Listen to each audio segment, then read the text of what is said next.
Friends, welcome to target इन गोल। तो friends, पिछली class को हम थोड़ा रिकैप करते हैं और इसके बाद में अगली क्लास हम पढ़ते हैं। तो देखिए, हमने कंप्यूटर का जस्ट इंट्रोडक्शन देखा था। तो उसमें हमने देखा था कि कंप्यूटर जो है वो कंप्यूट शब्द से बना है, जिसका मतलब गणना करना होता है।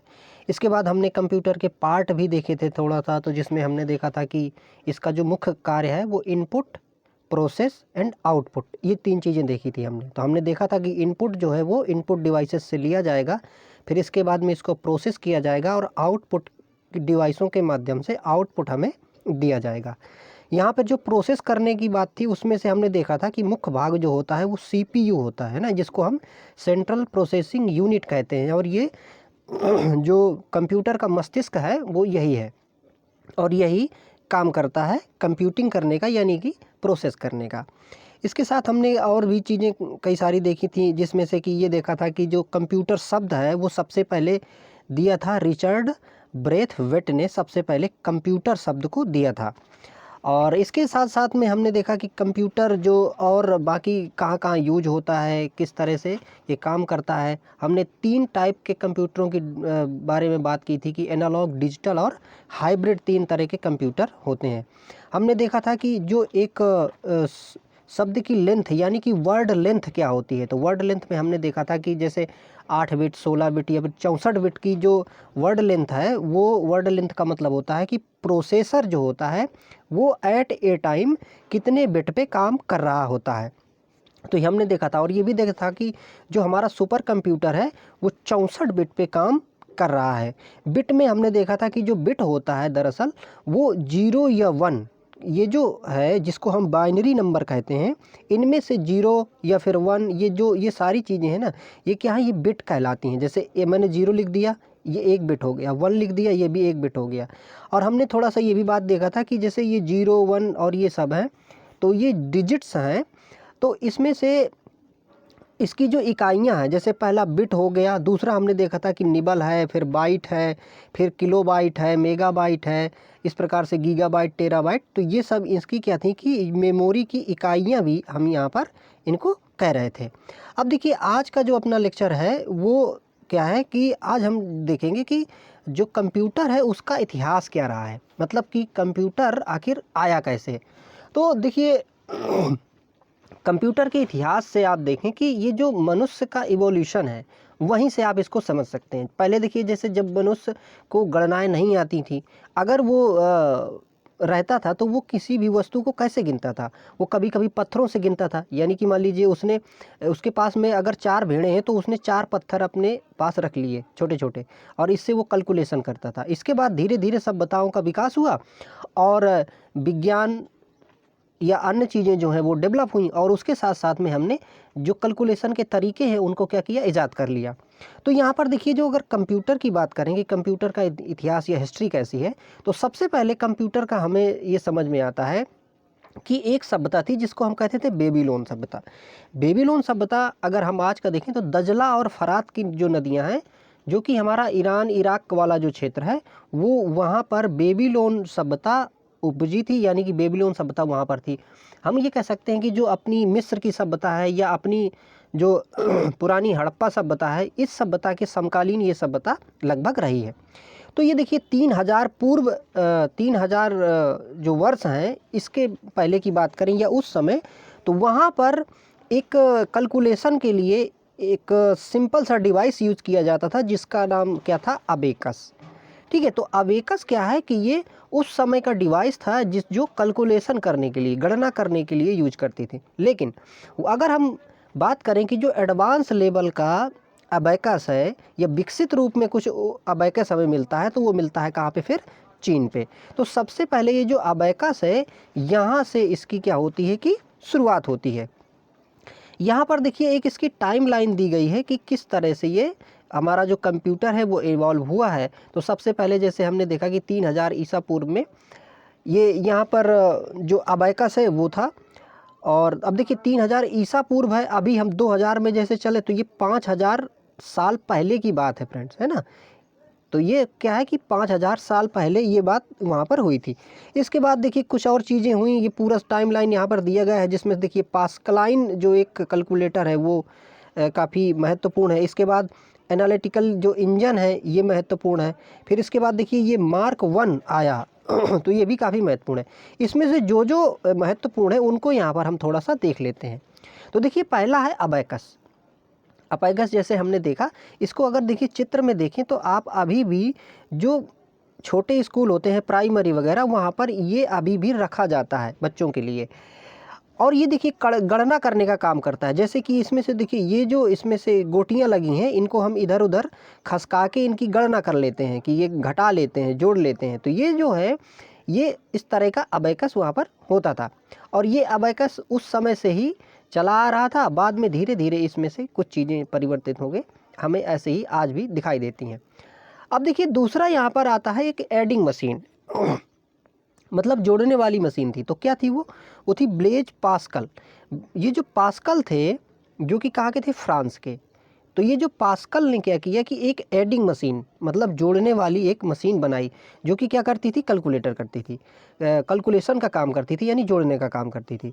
तो देखिए यहाँ पर जैसे अभी भी हम देखें एक शब्द देखिए यहाँ पे ऑडोमीटर। ऑडोमीटर क्या होता है, अगर हम उसमें साइंस में क्वेश्चन पूछते हैं तो पूछता है इस तरह से कि ऑडोमीटर क्या है। तो ऑप्शन उसमें कई तरह के होते हैं। तो उसमें एक ऑप्शन जैसे ये होता है कि जो मोटर बाइक्स होती हैं या टैक्सी होती हैं, उनकी जो गति है या वो कितना चली, उसका जो कैलकुलेशन है वो ऑडोमीटर के माध्यम से किया जाता है। तो वो क्या करती हैं कि एक प्रकार से जोड़ने का काम करती हैं। तो ऑडोमीटर या उस समय ये जो मशीन थी जोड़ने वाली, ये एक प्रकार से दांतेदार मशीन थी। देखिए यहाँ पर अगर इसको हम चित्र में आप देखें तो ये एक दांतेदार मशीन थी। अभी भी अगर आप अभी तो देखिए क्या है कि स्पीड कैलकुलेट करने के लिए अब डिजिटल मशीनें हैं या फिर हमारे पास डिजिटल मीटर उपलब्ध होता है गाड़ियों में। लेकिन अगर आप पुरानी गाड़ियों को थोड़ा सा देखें तो अभी भी उसमें क्या होगा कि जहाँ पर ये कैलकुलेशन होता है तो यहाँ पर ये राउंड राउंड लगे होते हैं। और जैसे जैसे गाड़ी चलती जाती है तो ये धीरे धीरे क्या होते हैं कि घूमते जाते हैं और उसी हिसाब से हम देख लेते हैं कि गाड़ी कितनी चली। तो ये यही प्रक्रिया है या फिर कहें कि इसी से उसको ईजाद किया गया है एडिंग मशीन को। इसी को देखिए यहाँ पर एक स्पीडोमीटर भी यही चीज़ है कि आप मतलब जो बाइक है, कार है, उसकी स्पीड क्या है, उसके लिए भी स्पीडोमीटर का यहाँ पर हम उपयोग कर रहे हैं। तो इसका जो बेस है वो इसी कैलकुलेशन वाली मशीन से लिया गया है। इसके बाद देखिए एक और इजाद हुआ, नेपियर्स लॉक्स हुआ, बोन्स ने कुछ इसमें से काम किए। तो ये देखिए इसमें से सबसे जो महत्वपूर्ण चीज़ थी एक वो अबैकस, और दूसरा यहाँ पर हमने ये देखा जो पास्कल का ये एडिंग वाला जो मशीन है जो कि स्पीडोमीटर में भी आज यूज हो रहा है, ये यहाँ पर थोड़ा सा महत्वपूर्ण थे। वो यहीं पर देखिए फिर से पास्कलाइन का वो दिया गया है कि पास्कल का जो मशीन थी दांतेदार मशीन, ये किस तरह से काम कर रही थी। लेबनीज कैलकुलेटर भी एक बीच में आया है जिसने ये इसमें से थोड़ा सा कुछ चीज़ें ऐड की थी। अब देखिए यहाँ पर थोड़ा परीक्षा से संबंधित कुछ तथ्य हैं, इनको थोड़ा सा देखें। तो देखिए कंप्यूटर डॉट डॉट द्वारा आंकड़ों को सूचना में परिवर्तित किया जा सकता है। अब देखिए जो डाटा हम लोग देते हैं तो डाटा क्या होता है कि कंप्यूटर रिसीव करता है, फिर उसमें क्या करता है, कैलकुलेशन करता है या प्रोसेस करता है, प्रोसेसिंग। कल भी देखिए कई बार मैंने एक बात की थी प्रोसेसिंग। तो क्या होता है कि आप देखिए सिंपल सा जो स्ट्रक्चर होता है, ये इनपुट है, ये आउटपुट है और ये है सीपीयू प्रोसेसिंग का। तो काम क्या होता है कि यहाँ से इनपुट दिया जाएगा, ठीक है, ये जो काम है सीपीयू क्या करेगा, प्रोसेस करेगा। किसकी प्रोसेस करेगा, दिए गए जो डाटा है या दिया गया जो निर्देश है उसके हिसाब से प्रोसेस करेगा। जैसे सपोज मान लीजिए कि आपके पास कैलकुलेटर है, आप क्या करते हैं कि 2 + 2, आपने इसको 2 डेटा दिया, प्लस जो है इसको साइन दिया, ये भी एज डेटा यूज हो रहा है, और यहाँ पर 2। तो ये हमने निर्देश दिया कैलकुलेटर को 2 + 2 मतलब 2 में 2 क्या कर दो, 8 कर दो। तो इस प्रकार से जो ये जो 8 की पूरी प्रक्रिया है इसको क्या कहते हैं, प्रोसेस।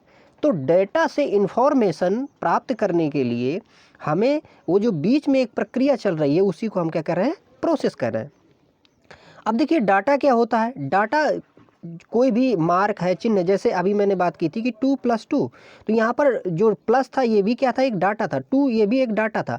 तो डाटा कोई भी जो डिजिट के रूप में हम दे रहे हैं या अंक है, अक्षर है, सिंबल है, कोई भी संकेत है, तो ये सब क्या है कि ये कहलाते हैं डाटा।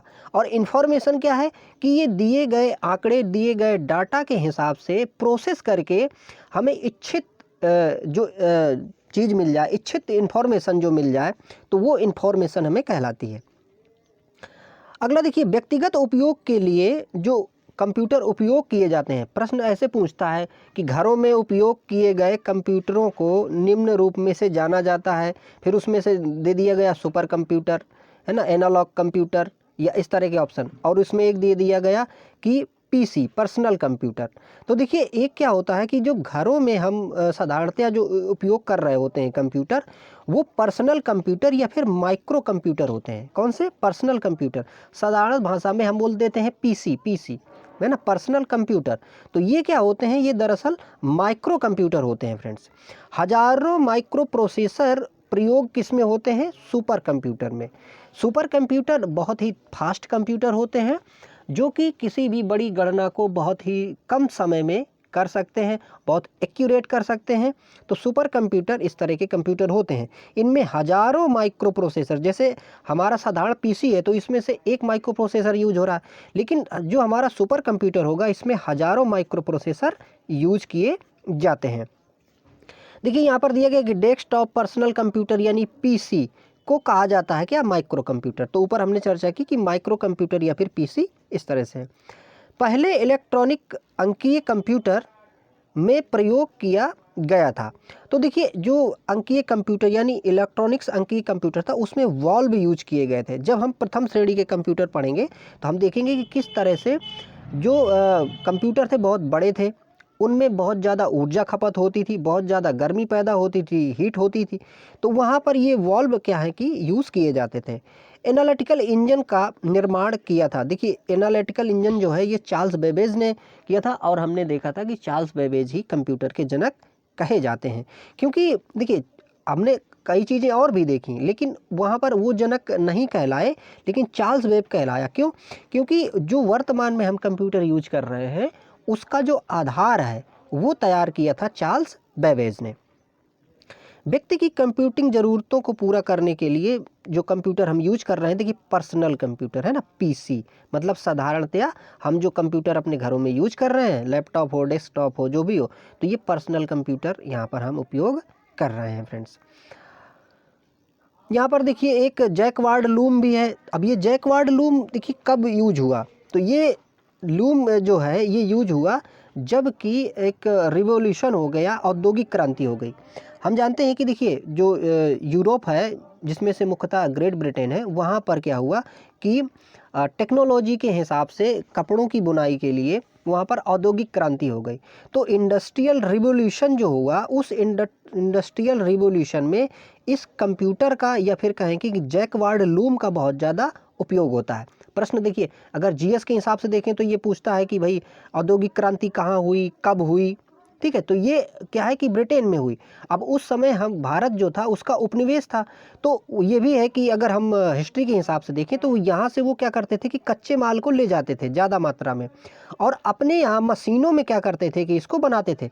वो मशीनें कौन सी थी? जिसमें यूज होता था जैकवार्ड लूम। और ये जैकवार्ड लूम क्या था कि उस कच्चे मटेरियल को बहुत ही जल्दी और फाइन रूप में कपड़े तैयार कर देता था, और वही बना बनाया जो माल था वो भारत में क्या कर दिया जाता था, निर्यात कर दिया जाता था। इससे अपने भारत के जो कारीगर थे उनकी स्थिति बहुत ख़राब हो गई थी। तो ड्रेन ऑफ वेल्थ का एक कंसेप्ट जो दिया गया था दादा भाई नौरोजी के माध्यम से, वो इसी के थ्रू दिया गया था। फिलहाल देखिए कंप्यूटर में हम यहाँ पर देखें तो ये जैकवार्ड लूम जो है ये ऐसी ही मशीन थी जो कि क्या करती थी कि कपड़ों की बुनाई के लिए काफ़ी ज़्यादा उपयोग होती थी। और देखिए ये यहाँ पर क्या है कि ये जो मशीन थी ये बहुत ही ज़्यादा इफ़ेक्टिव हो गई थी औद्योगिक क्रांति के लिए भी। और यहाँ पर देखिए वही बता रहा है कि चार्ल्स बेबेज जो है इसने जो मशीन बनाई थी वो आगे बहुत ज़्यादा उपयोगी थी, और वही आधार बनी थी किसका? जो हमारे वर्तमान कंप्यूटर यहाँ पर हम देख रहे हैं। ये देखिए उसी का यहाँ पर ये दिया गया है कि किस तरह से उसका एनालिटिकल जो इंजन था चार्ल्स बेबेज के द्वारा वो बनाया गया था। यहाँ पर देखिए दिया भी गया है कि चार्ल्स बेबेज का एनालिटिकल इंजन आधुनिक कंप्यूटर का आधार बना। ठीक है। तो क्यों चार्ल्स बेबेज का ने जो बनाया उसको जनक कहते हैं, क्योंकि आधुनिक कंप्यूटर का जो आधार है वो इसी के द्वारा बनाए गए मशीन से हम यहाँ पर पाते हैं, इसलिए ऐसा कहा जाता है। होलोरिथ सेंस टेबुलेटर है एक, ये जो बीच में कुछ बनाया गया है, तो यहाँ पर बहुत ज़्यादा इसका हमें नहीं पढ़ना, यहाँ हमें पढ़ना है देखिए किसको, ये मार्क 1। मार्क 1 क्या था कि प्रश्न पूछता है यूपी ट्रिपल एससी के एग्जामों में कई बार पूछता है या पूछा भी गया है कि मार्क 1, ये मार्क 1 क्या है देखिए। तो आईबीएम द्वारा बनाया गया जो पहला कंप्यूटर है, या फिर कहें कि विश्व का पहला इलेक्ट्रोमैग्नेटिक जो कंप्यूटर है, इलेक्ट्रोमैकेनिकल कंप्यूटर जो है वो कौन सा है, मार्क 1। ये किसके द्वारा बनाया गया था, आईबीएम के द्वारा। तो प्रश्न कैसे पूछता है कि आईबीएम के द्वारा बनाया गया पहला कंप्यूटर कौन सा, ऑप्शन ये मार्क 1। या फिर ये ऐसे पूछ ले कि मार्क 1 विश्व का पहला कंप्यूटर था या फिर पहला इलेक्ट्रिकल कंप्यूटर था, किसके द्वारा निर्मित था, ऑप्शन उसमें एक आईबीएम होगा और वो यहाँ पे क्या होगा कि सही होगा। इसकी अगर डेट याद रखना हो हमें तो ये 1944 में क्या किया गया था कि इसको बनाया गया था फ्रेंड्स। तो ये यहाँ पर ये पॉइंट हमें याद रखना है, ये महत्वपूर्ण है। वान न्यूमैन कंप्यूटर, वान न्यूमैन ने जो कंप्यूटर बनाया था ये क्यों महत्वपूर्ण था, ये महत्वपूर्ण इसलिए था क्योंकि एक कंसेप्ट हमने देखा था कि स्टोर्ड प्रोग्राम, मतलब क्या था कि ये क्या करता था कि प्रोग्राम को और डेटा को एक साथ क्या करता था कि मेमोरी में स्टोर करता था। अब देखिए प्रोग्राम क्या होता है, यदि इसको प्रोग्रामिंग के लैंग्वेज में हम बात करें तो प्रोग्राम जस्ट क्या होता है कि कलेक्शन ऑफ इंस्ट्रक्शंस होते हैं, मतलब कि कुछ निर्देश हैं, कुछ उनका सीक्वेंस है जिनको एक ऐसी काम के लिए बनाया गया होता है जो एक स्पेसिफिक ज़रूरत है उसके लिए ये तैयार किया जाता। तो ये देखिए प्रोग्राम प्लस डेटा दोनों को हम मेमोरी में क्या किए थे कि स्टोर किए थे, और फिर ये यहाँ पर जो प्रोसेसर था इसको यहाँ पर हमने लगाया और प्रोग्राम के माध्यम से इसने काम किया।